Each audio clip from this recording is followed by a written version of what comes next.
So most of the science that we usually are studied in and use when we talk to clients are the science of decision making and behavior change. Mm-hmm. So it's not specific to audio, but there are several. There's models of behavior change, and there's things like the consequence model, the identity model, and so a lot of those things play into what we do audio wise and the intimacy of it.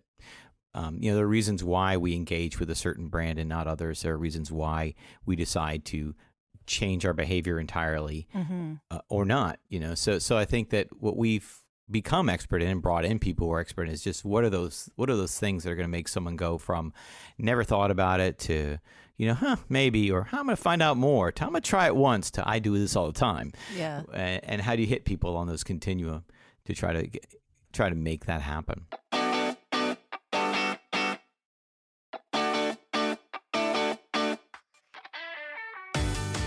Welcome to Audio Branding, the hidden gem of marketing. I'm your host, Jody Krangle, and this podcast will discuss just how sound influences our behavior. I generally talk about this in the context of advertising and marketing, but there are other places this is important too. I really feel that it plays a much more important role in our lives than maybe we realize. So let's delve a little deeper. Here's the first part of my interview with Rudy Fernandez.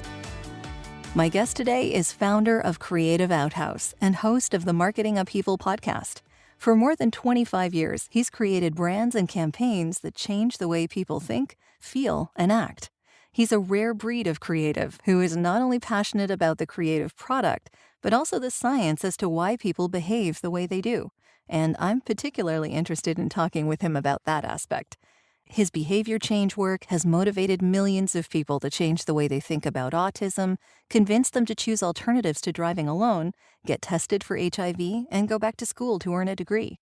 He uses his unique perspective to help companies communicate their deeper purpose, win more fans, and strengthen their brands.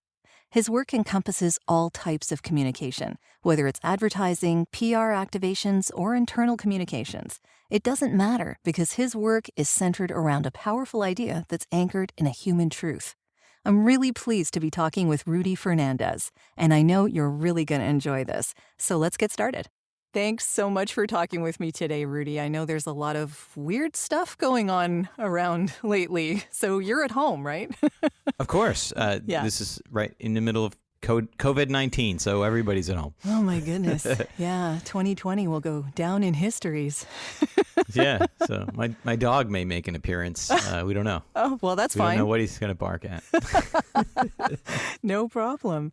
So to get started here, I just want to sort of set the scene. And I'm curious as to how you got interested in advertising in the first place. What's your background? What's your background in all this? That is, my background is journalism. So growing up, I've always enjoyed writing, and in high school, I actually wrote for several community papers, and journalism was my thing. And I went to college. I studied at University of Florida College of Journalism and Mass Communications. And one day, my older sister was visiting, and she said, "What's mass communications?" And I said, "I don't know, advertising." She said, "You should do that." and so I got an internship and saw it, and it was pretty fascinating. And so I don't know how long you want the story to be, but I can add this part to it. So as long as you want it to be. I went with some people who were in the ad college to New York because they had a trip, and we went to this agency. I think it was JWT, and they were talking about orange juice, and there were all these guys in suits at the time. People wore suits, and it was so boring. And I thought, oh my God, I'm not doing this. And as I was leaving, there was a guy walking around in torn jeans and a pink shirt, barefoot. And I said, "What do you do?" And he said, "I'm a copywriter." And I was like, okay, I can do that. So I guess it's the wardrobe. What hooked me. That's what attracted you. Yes. Yeah, I guess, being able to wear whatever you want and work from home, that works too. Yeah. So you also started out with Radio Outhouse back in 2001, right? So that was an in-house studio. And what were you doing for your clients at that time? Well, we started it. It was actually an evolution from an agency that we were part of before. And in 2001, I live in Metro Atlanta, and like any big metro area, people in their cars a lot. And radio was working really well for a lot of our clients. So three of us said, we ought to just do radio. We love doing it. My history as a copywriter, I don't know if you know this, in an agency structure, in terms of a totem pole, radio writing is always thought of the lowest rung. The new writer does that. Mm-hmm. The senior writers, they get the videos and the TV and the big production things and the big budgets. And then it's, oh, by the way, you do the radio. And then as you grow up in advertising, you phase out of that and the next guy does it. But I never phased out of that. I've always really loved the idea that as a writer, I could control all aspects of this final product. I can imagine it, write it, cast it, produce it, select the music. I was in control of that, and no other medium allowed me to do that. I still love doing other things, of course, and collaborating with other creatives who have different levels of different expertise. But in terms of the one medium where you can, sort of control everything, and your vision is exactly what gets put out, good or bad, radio or any kind of audio is it. So Radio Outhouse was our creative company, a media buying placement company, and a production studio all teamed together. And we kept everything, we had clients who really needed to reach people while they were in their cars, and it worked really well. We did a lot of what's called behavior change marketing. We worked with an organization called the Clean Air Campaign, was trying to get people to carpool or ride transit. I heard some of those examples. Yeah, they were quite something. I love the bee one. Yeah. That was really funny. That was fun. And we worked with the CDC, talking to people about different aspects of behavior change, like whether it was diet or getting tested for HIV or whatever. You can always reach somebody in a very intimate setting. Audio is a very intimate setting, more than any other, because right now we're wearing headphones, and you are literally in someone's head. It's true, yeah. And often we're by ourselves. We're in our car a lot, unfortunately. You should carpool, by the way. But if you're by yourself... That's another of your campaigns, right? If you're by yourself, audio is you and that person or that music or whatever that is you're connecting to.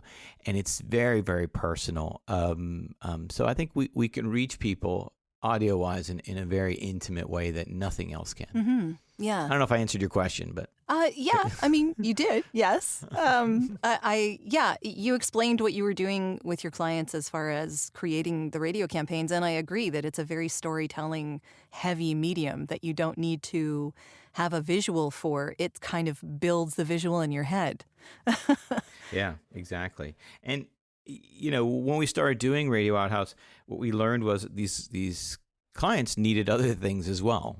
So we also could do those other things. So while we were Radio Outhouse, we were also doing, videos and TV and websites and everything else. So ultimately, we changed our name in 2011 to go, we do all this stuff too. So the change in the name was because you do so many other things? Is that was the idea? I think so. What happened was some of our clients were like, I didn't know you did trade show booths. Like, oh, I guess we should let people know we do other things. But, we've talked lately. It's like, I miss the radio aspect of what we do. The just having that as sort of our lead. And but things are going well doing this. Mm-hmm. Yeah, definitely. I mean, right now, trade shows are probably out of the question. Well, yeah, no, but we also do videos. Hopefully that'll go away soon. Yeah, that's true. We do videos and design work and things like that as well. Mm-hmm. Yeah, that's great. Visual things.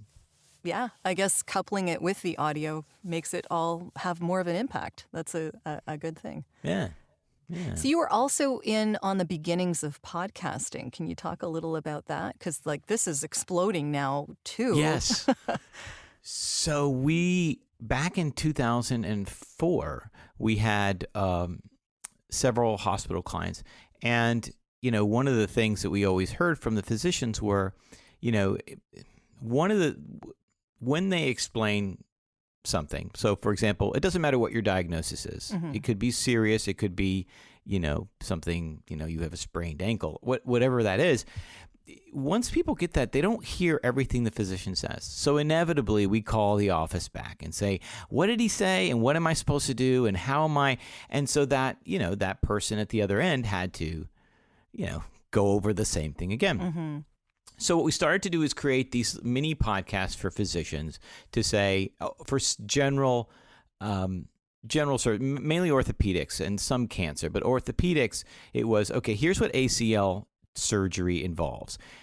Here's what your shoulder surgery involves. So that when that patient, after the doctor has had his or her conversation with that patient, can hand them a little card and say, just go to this link and everything I just said is right there. Because not only that, the person comes home and the spouse says, what did the doctor say? Yeah. Doctor said this, go to this site. So that's where it served. And especially with cancer, where we found, obviously you hear that diagnosis. You don't hear anything is said after that. Yeah. So we recorded a good number of those that had these sort of an FAQ, but audio wise. I've done a number of projects like that for voiceover, actually. So yeah. It's needed. So they were needed, at the time. And this was 2004, and we thought to ourselves, people engage with audio while they're doing something else. Mm-hmm. And so it is ideal for a longer format. And we started to do some podcasts, but then we sort of let it go until, recently. And what's happened recently? We were right. We were right about the podcasting, but we didn't find a lot of clients who were seeing that, and now we see it more and more where clients are like, yeah, you're right, we should do a podcast. Mm-hmm. And we started our own podcast called Marketing Upheaval back in last year, 2019, and that's been a lot of fun, as you probably know. Oh yeah. Yeah, I do. So what do you enjoy most about it? I mean, you get to interview interesting people, but I imagine you do solo episodes and talk about what you want to talk about. Well, it's funny you asked that. We started the podcast for mercenary purposes, to say, okay, this is going to give us more content for SEO and put us in touch with people and hopefully get listeners who are within our target audience to get new clients. Those are all the practical reasons. Sure. And now we do it for none of those reasons. Well, it's just fun. Now it's just, I am fascinated with our guests and the things I have learned just listening to them. It's amazing to me how we're able to get these really smart people to talk about what they do. And like I said, it makes me better at what I do. Mm-hmm. Well, that's what I enjoy most about it, is just meeting these folks and learning from them. Yeah. I totally relate too. Yeah. The same thing is happening with me in my podcast. I learn new things every time I talk to someone. Yeah. Or even things that reinforce what you already knew. Or even, here's another thing, things that you know, but the people I have on say it much more intelligently than I can. It's like, oh, I'm going to use that line. Yeah, that's a good one. Yeah, I mean, also sometimes your thoughts on a matter might not be, maybe you need some updates, or maybe things have happened in the marketplace that have changed things slightly. Yeah. Or if you come at it from a different angle, like say when I talk to a musician, they're coming at it from a completely different angle than say a scientist. Yeah. So, you're getting different perspectives on a whole bunch of different things, and it's really fascinating. Yeah, with the world changing as fast as it is, rather, you have a choice. You can either just say, nope, I'm not going to, or you can just run straight into that wall and go, okay, I got to figure out what's going on, and then I got to bring people who know what they're talking about to tell me. Mm-hmm. So speaking of the science aspect of this, because you had mentioned that sound is a very intimate medium, and I totally agree. Have you looked into this, the science of this as it pertains to sound, or, do you use like scientific aspects to make sure that your clients get the best ads? I mean, obviously there's something to how our brains work in order to make this more effective.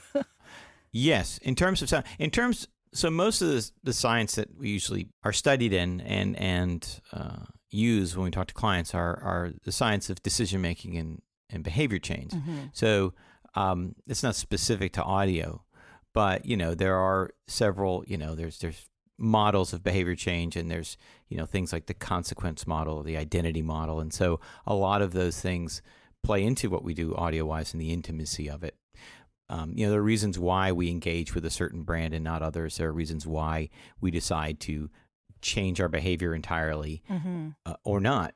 So I think that what we've become expert in and brought in people who are expert in is just what are those things that are going to make someone go from never thought about it to maybe, or I'm going to find out more, to I'm going to try it once, to I do this all the time. Yeah. And how do you hit people on those continuum to try to make that happen? Sure. How many of your clients do you think understand this? Like, are they thinking about sound before they get into the whole radio aspect, or they're not really, they're just, telling you to do it for them? Well, it's really neat. I've observed this with clients. When we first begin, some clients, not all, but some tend to be a little bit micromanagey or not completely understand that it's sound. It's not, I may write something down, but I have to read this to you and tell you how it's going to sound. And once they start to work with us a little bit and they hear how much detail we go into when we're thinking of it, when we're trying to execute it, I always say, usually I'll always have a client come in and sit in the first session. And once they watch that first session, they don't come back. They just you've got it, just send me the MP3 when you're done. So that I'm proud of that fact, because it's not because I'm brilliant. I've just been doing this for a very long time and I know how to run a session. Well, yeah. There's a lot of moving parts. Yeah. I can run a session and I'm glad that clients feel comfortable after that. Yeah. Yeah. So talking about how copy is written for the ear as opposed to just being written in general, because I know you also mentioned that in your latest blog about doing a radio spot. Yeah. Can you explain a little about that? Yes. And actually there'll be a sequel to that, which I'm writing now, that one's called How to Write a Radio Commercial. The other one's called How to Produce One. Yes. It's funny. I'm going to tell you a little story. We were at PodFest together here a few weeks ago, and I ran into someone who I haven't seen in a very, very long time, an old friend. But when I first met him, he was a junior copywriter, just started. And he was assigned radio because that's what you do in an agency to the junior writer. Yeah. And he just showed scripts. And I was like, no, you have to read these. And he was mortified that he had to perform these things. Like, no, you cannot just write. You have to, because there are clunky parts that you don't get unless you read it out loud. Yeah. But to actually make a long story very short, he was very shy, so he started to take improv classes and quick, fast pace. He got great at it, and now he does mainly comedy. He's produced and been on his own comedy show. He does his own podcast. He performs. He's a great performer and a great writer. Talk about yeah, that's like an evolution of a person. Yeah. So, but that's great. But I think that you have to. A lot of times people will write like they write for the eye, longer sentences with a few thoughts in it, which makes sense and may flow beautifully. But if you tried to read that out loud, you'd find the words aren't fitting together. They're clunky. You can't have more than one thought in a line in radio because people are doing other things. They're driving, they're cleaning, they're working out, they're doing something. Sure. And they don't have time to figure out the first part of that sentence and how it relates to the modifier in the second part of the sentence. So, in any audio endeavor, I always recommend read it out loud, because I think people they're reticent to do that because, you're not used to just reading something out loud unless you're a preacher or public speaker, but there's no other way to do audio or a voice actor. So that's, I think a lot of people don't do that when they're trying to write audio for the first time. And there's a lot more that goes into making it sound good when you're speaking it aloud. Also fitting it into the time that you're allotted. I mean, if you just read that in your head, sure, you might think you're within the 30 seconds, but someone tries to speak it. Yeah. And believe me, doing this on a regular basis, I often run into that problem. Yeah. No, I always tell clients how much, because they inevitably want to shoehorn a bunch of stuff. Mm-hmm. And so you always say, okay, great. What would you like me to take out? And then they always hesitate. Like I recently had a situation where a client kept putting copy in, and like I can't, I had to, in that case, I had to read a scratch at the pace that felt comfortable, and then at the pace at which I could fit all their words. Mm-hmm. And I actually had to go into my Twisted Wave and compress it and go, yeah, what do you want? Does this sound natural enough for you? Yeah. Most clients get it though. They don't at first, then you explain, they go, oh yeah, you're right. Yeah. Yeah. Yeah, it's interesting. It's always interesting when I'm in a voice session and they're rewriting the spot while I'm there. Oh my gosh! So that happens often. It happens a lot more than you might think. So years ago, I was working. We were doing radio commercials for a mobile provider. I won't mention the one. Sure. It's a big one. Yeah. And we had a voiceover, and at the time they had a retail store, so they had different offers in different markets. So you had the 7 different radio commercials, plus each one had to have a different offer for different markets. Mm-hmm. Same voiceover. We were there all day. By the end of this, the VO was hoarse. He was done. Wow. That was it. Yeah. We were all getting. There's only so much.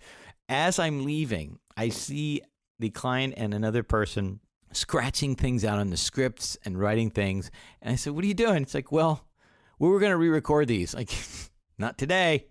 Are you kidding? Oh, Yeah. My goodness. I don't know if I should tell that story. But anyway, most clients get it. Most clients are great. No, you're right. Our it's clients true. are wonderful. Yes. Yeah, it's true. Most clients do get it. But Yes. I feel for that voice talent, I'll tell you. Yeah. Yeah. I He's get like, it. Stop by our stores. Yeah. Yeah, it's tough. It's harder Yeah. than you think. I mean, sometimes we're just the performing monkeys. Yeah. But I'm always amazed at VOs because you do have to adapt. Because with us, with us, I always view that talent as part of the creative process, not someone who's trying to execute something. Because every creative person you bring in is supposed to make the final product better. Mm-hmm. So you want your engineer to take what you did and make it better. You want your talent to make it better. You want the music to make it better. So that's what my hope is always when I enter any production.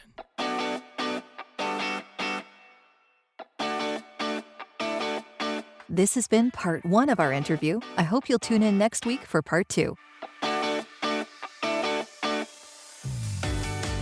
Well, that's the end of this episode. Thanks for listening. And if you like what you heard, please take a moment to give the podcast a review.